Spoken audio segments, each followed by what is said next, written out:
যতই মনে মনে তৃপ্তি বোধ করেন বিএনপি সবচেয়ে বড় দল, জনগণ যদি মুখটা ফিরিয়ে নেয়, আপনার আমার কিন্তু কোনো স্থান নেই। যত বড় যাই হই না কেন, আমরা নিজেরা নিজেরা যত বড় যাই মনে করি না কেন। আমি বিসমিল্লাহির রহমানির রহিম। আশা করি আপনারা সকলেই ভালো আছেন। যে যেখান থেকে দেখছেন তাদের সকলকে জানাই আন্তরিক অভিনন্দন ও শুভেচ্ছা। আজকে আপনাদের জন্য খুব গুরুত্বপূর্ণ ভিডিও নিয়ে এসেছি, যা খুবই ইনফরমেটিভ। আশা করি প্রথম থেকে শেষ অবধি থাকলে অবশ্যই ভিডিওটি বুঝতে পারবেন, আর তা না হলে বুঝতে পারবেন না। যতই মনে মনে তৃপ্তি বোধ করেন বিএনপি সবচেয়ে বড় দল, জনগণ যদি মুখটা ফিরিয়ে নেয়, আপনার আমার কিন্তু কোনো স্থান নেই। যত বড় যাই হই না কেন, আমরা নিজেরা নিজেরা যত বড় যাই মনে করি না কেন। আমি আজকে গত কয়েক মাস ধরে বলছি, সামনের নির্বাচন এত সহজ নয় আপনারা যত সহজ ভাবছেন। নিজের মনে যতই বড়াই করুন, আরে বিএনপি তো শাখা প্রশাখা একদম গ্রাম পর্যন্ত আছে, অন্যদের কি এত আছে? এত বড়াইয়ের কিছু নেই। থাকতে পারে আপনার শাখা প্রশাখা, প্রিয় সকবৃন্দ। আমাদের নেতাকর্মীরা তৈরি করেছে সেই শাখা প্রশাখা, গ্রাম পর্যন্ত দলকে নিয়ে গেছে, ওয়ার্ডে ওয়ার্ডে দলকে নিয়ে গেছে। কিন্তু তারপরেও জনগণ ম্যাটার্স। জনগণ ম্যাটার্স। সেই জনগণই হচ্ছে আমাদের শক্তি, জনগণই হচ্ছে আমাদের সমর্থন, জনগণই হচ্ছে শক্তি। জনগণ সাথে না থাকলে, জনগণ 5ই আগস্ট দেখিয়ে দিয়েছে। কাজে আমরা যদি ভুল করি, জনগণ আবার কোনো একটা কিছু দেখিয়ে দিবে, তখন কিন্তু পস্তাতে হবে, তখন কিন্তু হাপিত্তেশ করতে হবে।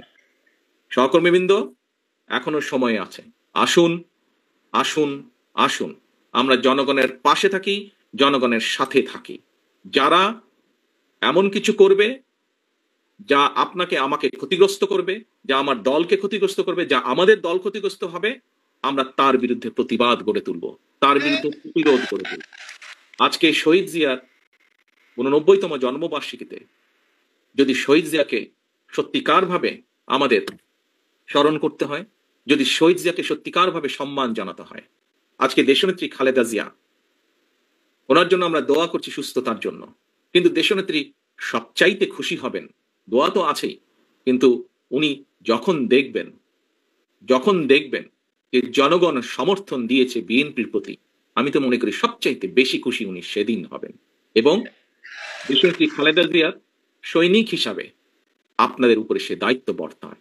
সহকর্মীবৃন্দ, আমরা কে ছোট নেতা, কে গ্রামের নেতা, কে ইউনিয়নের নেতা, কে বড় নেতা, কে বিভাগীয় নেতা, কে কেন্দ্রীয় নেতা, বিষয় এটি নয়। বিষয় একটি, আমাদের ঐক্যবদ্ধ থাকতে হবে, আমাদেরকে অন্যায়ের বিরুদ্ধে থাকতে হবে, আমাদেরকে অন্যায়ের বিরুদ্ধে প্রতিরোধ করতে হবে, আমাদেরকে এমন ভাবে দাঁড়াতে হবে যাতে জনগণ বোঝে যে আমরা তাদের সাথে আছি, জনগণ বোঝে আমরা তাদের পাশে আছি, জনগণ বোঝে যে জনগণ যেভাবে চায় আমরা সেভাবেই আছি, জনগণের প্রত্যাশা অনুযায়ী আমরা সেভাবেই তাদের পাশে আছি। দুদিন আগে আমি একজন ব্যক্তির টক শো দেখছিলাম। উনি কথা প্রসঙ্গে বলছিলেন, সে আলোচক কথা প্রসঙ্গে বলছিলেন যে উনি এখনো ঠিক বুঝে উঠতে পারছেন না, যেই স্বৈরাচার পালিয়ে গিয়েছে তারা আবার মাথা ছাড়া দেওয়ার চেষ্টা করছে। চেষ্টা ঠিক আছে, করতেই পারে তারা, কিন্তু তারা যদি ভোটের মাঠে নামে, কি নিয়ে তারা মানুষের সামনে হাজির হবে? পেছনের গুলা বাদই দিলাম, উনি বলছেন যে পেছনের গুলো না হয় বাদই দিলাম, এই জুলাই অগস্ট মাসে যে হত্যাকাণ্ড ঘটেছে, প্রায় 1.5 থেকে 2,000 মানুষকে যে হত্যা করেছে, প্রায় 30,000-এর মতন মানুষকে যে তারা জখম করেছে, ইউনিসেফের বক্তব্য অনুযায়ী 64টা শিশুকে তারা হত্যা করেছে, এর জবাব তারা মানুষের সামনে কি দিবে? এই জবাবগুলো তো তাদেরকে দিতেই হবে। সহকর্মীবৃন্দ, আমরা যদি সেই দিনটি আসা পর্যন্ত আমাদের ভিতরে যদি কেউ কিছু করে, জবাব তো আপনাকে দিতে হবে। যখন আপনি 2 দিন পরে ভোটের জন্য মানুষের কাছে যাবেন, আপনাকে জবাব দিতে হবে না? সে যদি বলে যে এই মিয়া, তোমার ওই লোক এসে আমার সাথে এই ব্যবহার করেছে বা আমার প্রতি এই অন্যায় অবিচার করেছে, তোমার দলের লোক এসে, আপনি কি জবাব? আপনি কি যদি তখন যদি শুধু জবাব দেন, ভাই ওকে তো চিনি না, ও দলের কেউ না, তাতে কি হয়ে যাবে? তাতে তো হবে না। প্রিয় সহকর্মীবৃন্দ, আমাদের সামনে উদাহরণ আছে, একদম কটকটা একদম পরিষ্কার উদাহরণ আছে। জনগণ যখন ক্ষিপ্ত হয়, জনগণ কিভাবে স্বৈরাচারকে খেদিয়ে দেশ থেকে পালিয়ে যেতে বাধ্য করে। সহকর্মীবৃন্দ, মাত্র কদিন আগে, এখনো চোখের সামনে জল করছে সেই উদাহরণ।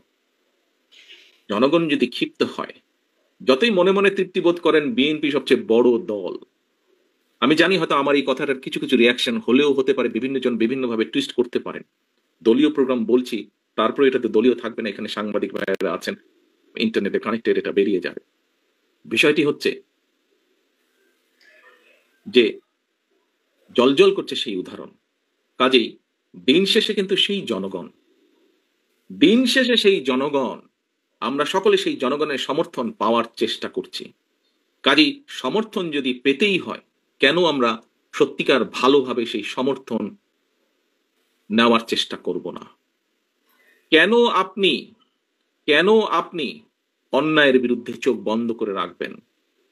প্রিয় সহকর্মীবৃন্দ, দিন শেষে সেই জনগণের কাছেই যেতে হবে। জনগণ যদি মুখটা ফিরিয়ে নেয়, আপনার আমার কিন্তু কোনো স্থান নেই। যত বড় যাই হই না কেন, আমরা নিজেরা যত বড় যাই মনে করি না কেন, জনগণ যদি মুখ ফিরিয়ে নেয়, এবং নাম বলবো না, কিছু কিছু রাজনৈতিক শক্তি, যেই হোক না, যত ছোট বড়ই হোক না কেন, তারা বিভিন্নভাবে আমাদের বিপক্ষে, ওই মোটরসাইকেল আলাদের কিছু কাজ কামের কারণে তার সাথে আমাদের নেতাকর্মীদেরকে যুক্ত করে কিছু কিছু কথা বলার চেষ্টা করছে। আমাদেরকে সতর্ক সচেতন হতে হবে সহকর্মীবৃন্দ।